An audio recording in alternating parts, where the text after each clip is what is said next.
যখনই টিএমসি হারবে তখনই কিন্তু টিএমসির ভোটগুলো আস্তে আস্তে আস্তে আস্তে কিন্তু সরে আসবে।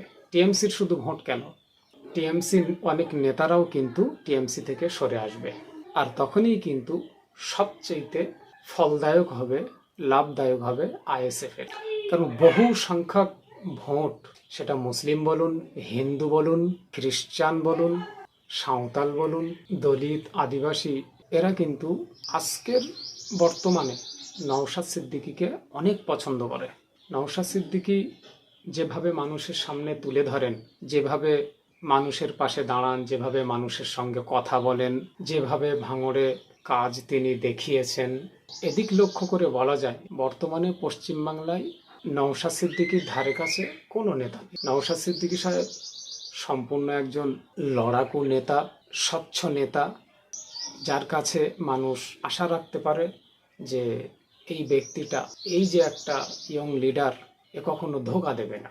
এতটুকু মানুষ আশা নওশাদ সিদ্দিকীর কাছে রাখতে পারে। আমি নওশাদ সিদ্দিকীকে ভোট দিই আর না দিই, তবে আমিও মানি যে নওশাদ সিদ্দিকী পশ্চিম বাংলার বুকে একমাত্র নেতা যে কারোর কাছে বিক্রি হয় না এবং মানুষের সামনে নিজেকে জাহির করে, আগামী দিনের ভালো দৃষ্টান্তমূলক কথা মানুষের সামনে তুলে ধরে। এতে করে মানুষ ব্যাপক আকৃষ্ট অলরেডি হয়ে গেছে নওশাদের প্রতি।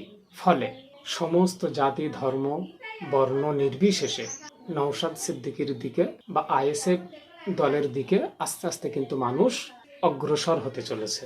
ফলে আমার মনে হয় যদি টিএমসি জিতে যায় তাহলে টিএমসির জন্য ভালো, আর যদি হেরে যায় তাহলে কিন্তু টিএমসির ব্যাপক ভাঙন ধরে যাবে। কারণ হুড় হুড় করে আস্তে আস্তে করে এই সমস্ত পার্টিতে কিন্তু মানুষ কেটে আসবে।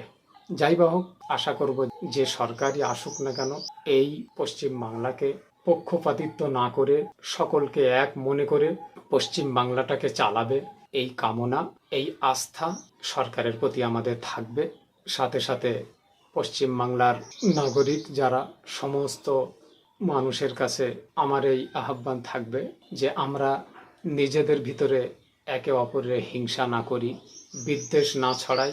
আমরা যেমন পূর্বে শান্তির সঙ্গে ছিলাম সেইভাবেই আমরা শান্তির সঙ্গে থাকি, তাহলে আমাদের এই শান্তির সঙ্গে থাকার কারণে আমার পশ্চিম বাংলা বাঁচবে, তথা ভারত, গোটা ভারত বাঁচবে।